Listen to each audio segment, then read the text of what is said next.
चलिए आइए शुरुआत करते हैं। एक्सरसाइज 4G में 15 क्वेश्चन बहुविकल्पी का है। तो पहले बहुविकल्पी कर ले, चूंकि बहुविकल्पी छोटा छोटा है इसलिए हमने 5 क्वेश्चन एक साथ लिख दिया है। 500 क्वेश्चन को एक साथ लिख दिया है, कुछ नहीं, एक एक लाइन का है इसलिए हम ऐसा कर दिए हैं। अभी देखिए, तो शुरुआत करते हैं क्वेश्चन नंबर 1। क्वेश्चन नंबर 1 है ax² + bx + c = 0 हो तो मूलों का योगफल क्या होगा। तो देखिए, जब मूलों का योगफल होता है तो क्या करते हैं, मूलों का योगफल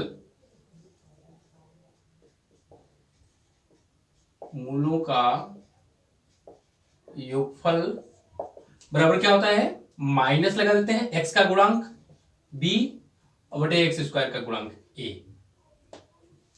ये आंसर हो जाएगा।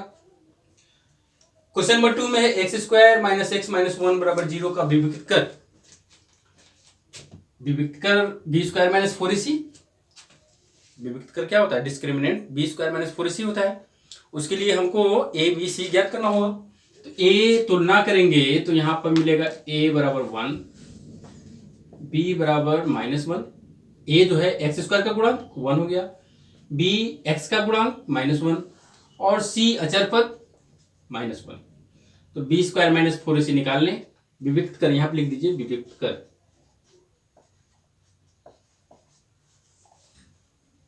b² - 4ac बराबर b² का मतलब कि -1 का स्क्वायर है ना, -4 × a 1 c -1 क्या हो जाएगा, ये 1 हो जाएगा, माइनस माइनस प्लस कितना हो जाएगा 5। तो ये अच्छा, कौन कौन सा विकल्प सही है ये भी बताना है। तो विकल्प 4 सही है और ये -b/a ये भी 4 सही है। समीकरण x² - 25 = 0 को कहते हैं, क्या कहते हैं ये। देखिए, हम लोग जब इसका इंट्रोडक्शन वाला पार्ट देखे थे द्विघात समीकरण का, तो उसमें हमने चर्चा किया था कि कुछ द्विघात समीकरण शुद्ध रूप से द्विघात समीकरण होते हैं और कुछ द्विघात समीकरण मिश्रित होते हैं। शुद्ध द्विघात समीकरण वह समीकरण होता है जिसमें केवल x² वाला पद हो और अचर पद हो। x² का पद हो और अचर पद हो तो उसको शुद्ध द्विघात समीकरण कहेंगे।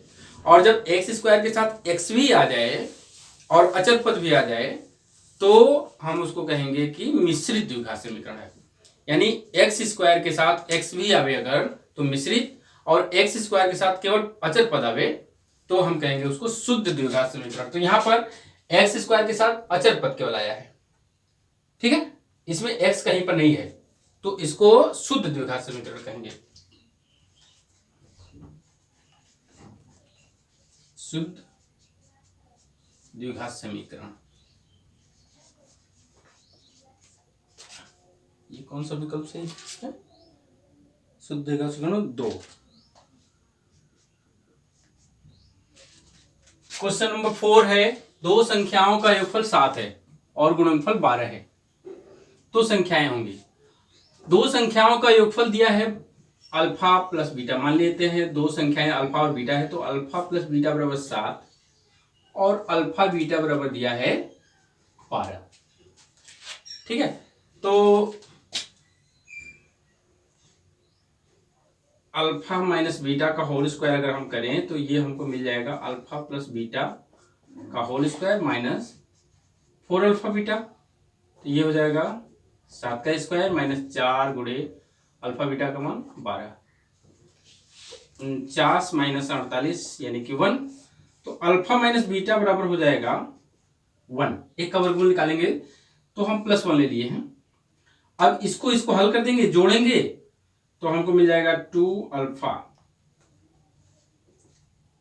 बीटा बीटा कट जाएगा ना, तो 2 अल्फा बराबर 8, दिस इंप्लाइज अल्फा बराबर 4, और अल्फा का मान हम रख दें इसमें 4 प्लस बीटा बराबर 7, दिस इंप्लाइज बीटा बराबर 3। संख्याएं क्या हो जाएंगी, 4 और 3। विकल्प कौन सा सही है? ये 4 3 का 3, विकल्प नंबर 3 सही है। द्विघात समीकरण x square minus 6x minus 16 बराबर 0 के मूलों का योग यानी कि माइनस एक्स का गुणांक बटे में एक्स स्क्वायर का गुणांक, मूलों का योग, यहां पर लिख दें मूलों का योग बराबर माइनस एक्स का गुणांक कितना है? -6, एक्स स्क्वायर का गुणांक कितना है? 1, माइनस माइनस प्लस यानी कि कितना हो जाएगा? 6। कौन सा विकल्प सही है? दूसरा सही है, ये हो जाएगा 5 तक का आंसर। देखिए क्वेश्चन नंबर 6 है, द्विघात समीकरण ज्ञात करना है जिनके मूल 5 और 4 है, 5 और 4 है। तो उस द्विघात का समीकरण जिसके मूल अल्फा बीटा है, अल्फा बीटा द्विघात समीकरण जिनके मूल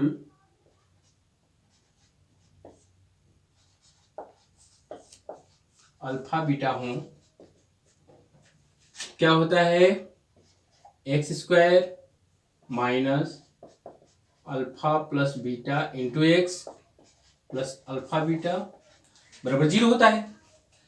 तो यहां पर हमारा ये तो हमारा हो जाएगा अल्फा और ये हो जाएगा बीटा। तो यहां पर मान रख दे, एक्स स्क्वायर माइनस अल्फा का मान 5 और बीटा का मान 4 इंटू एक्स प्लस अल्फा का मान 5 और बीटा का मान 4 बराबर 0। यहाँ पर क्या हो जाएगा? X square minus 9x plus 20 बराबर 0। यह आंसर हो जाएगा। तो विकल्प कौन सा सही है इसमें? विकल्प सही है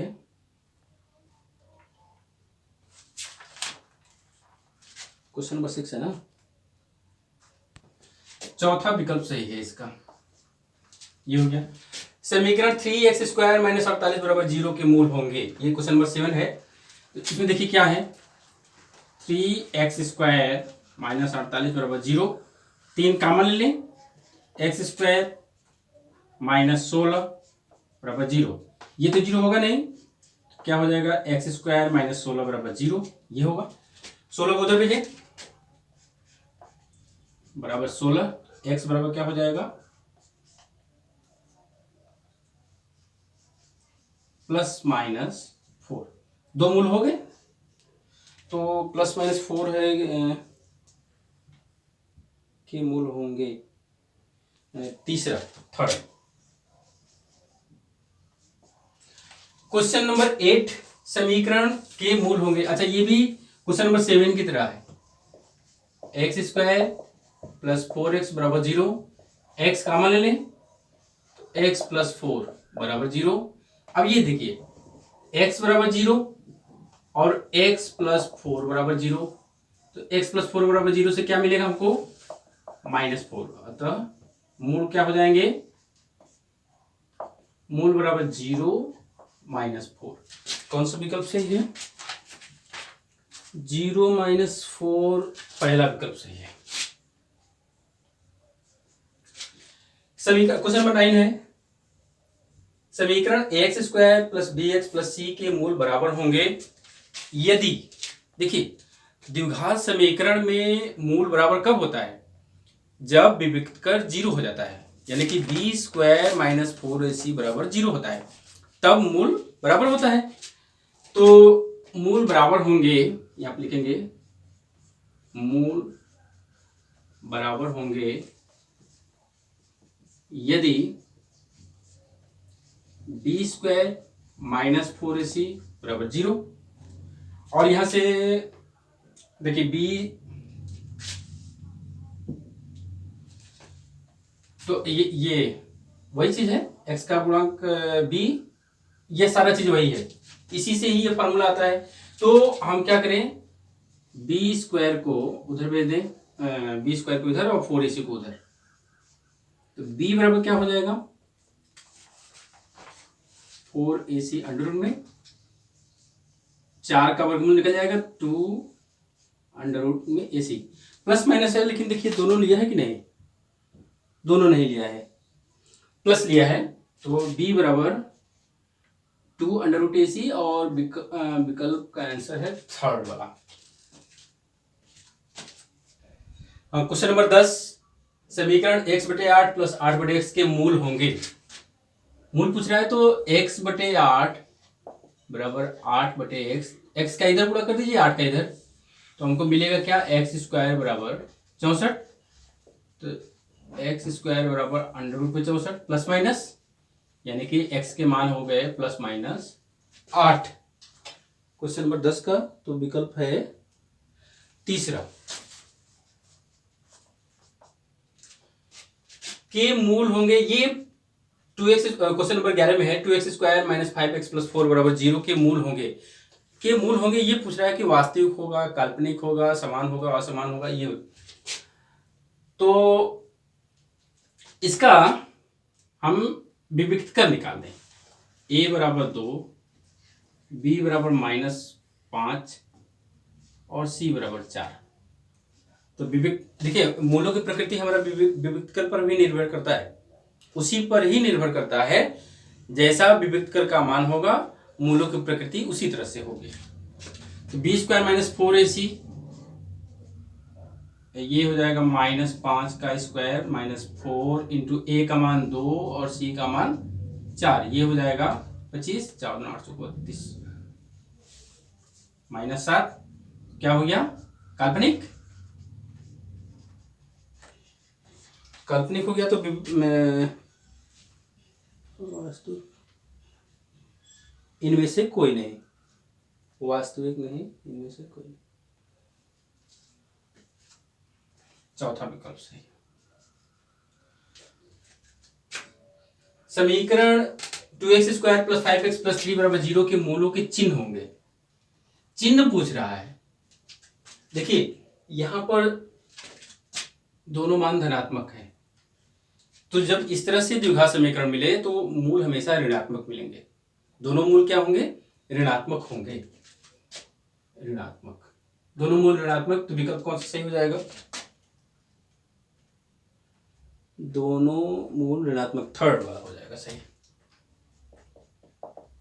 इसमें कुछ मत सोचिएगा, यहाँ प्लस है, यहाँ प्लस, अगर यहाँ पर किसी एक जगह माइनस होता, अगर किसी एक जगह माइनस होता तो चिन्ह अलग अलग भी हो सकता था और माइनस प्लस या माइनस माइनस भी हो सकता था, लेकिन यहां पर सिर्फ और सिर्फ माइनस माइनस होगा। और क्वेश्चन नंबर 14 है, एक द्विघात समीकरण का विविक्तकर +3 है, तो समीकरण के दोनों मूल होंगे। दोनों मूल कह रहा है कि दोनों मूल वास्तविक होंगे, समान होंगे, कि दोनों मूल वास्तविक होंगे और समान होंगे, क्या होगा ये पूछ रहा है। तो वास्तविक तो होंगे और समान नहीं होंगे, क्योंकि यहां पर विविक्तकर का मान है। देखिए x का मान जब हम लोग निकालते हैं तो क्या लिखते हैं, -b plus minus b² - 4AC बटे में 2a। अब यहां पर ये मान दे दिया है, -b प्लस -3 दे दिया है बटे में 2a। चलिए इसका मान नहीं पता है तो क्या करेंगे ना, एक बार -b के साथ +3 को जोड़ेंगे, एक बार -b के साथ +3 को जोड़ेंगे, 3 को जोड़ेंगे और फिर बटे में 2a कर देंगे तो एक मान निकल जाएगा। मतलब क्या क्या हो जाएगा, देखिए बराबर -b + 3 बटे में 2a और -b - 3 बटे में 2a। ठीक है ना, इस तरह से दो मान निकलेंगे। तो एक बार देखिए, -b में 3 को जब जोड़ेंगे एक मान निकलेगा और -b में 3 को जब घटाएंगे तो दूसरा मान निकलेगा, यानी कि दोनों मान अलग अलग होंगे और वास्तविक होंगे। तो क्या होगा, वास्तविक और असमान।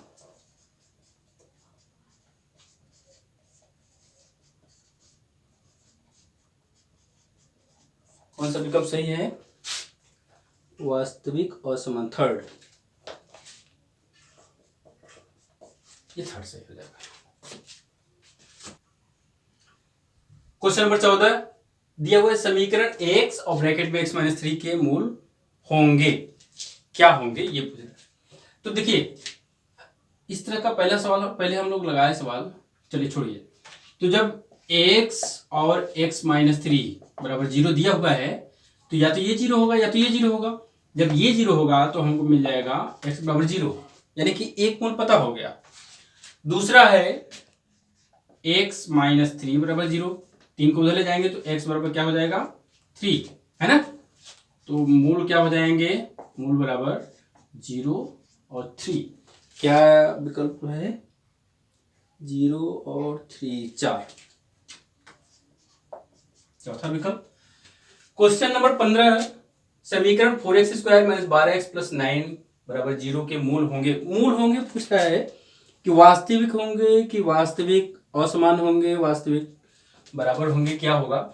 तो इस तरह का जब भी प्रश्न आवे, वास्तविक होगा कि वास्तविक नहीं होगा, कि काल्पनिक होगा कि बराबर होगा कि असमान होगा, जो भी हो, तो उसमें सीधा सीधा आप लोग विविक्त कर पर चले जाइए।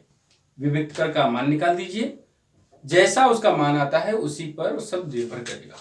तो यहां पर देखिए विविक्त कर निकालना है तो हम तुलना करेंगे, हमको मिलेगा a बराबर 4, b बराबर -12, c बराबर 9।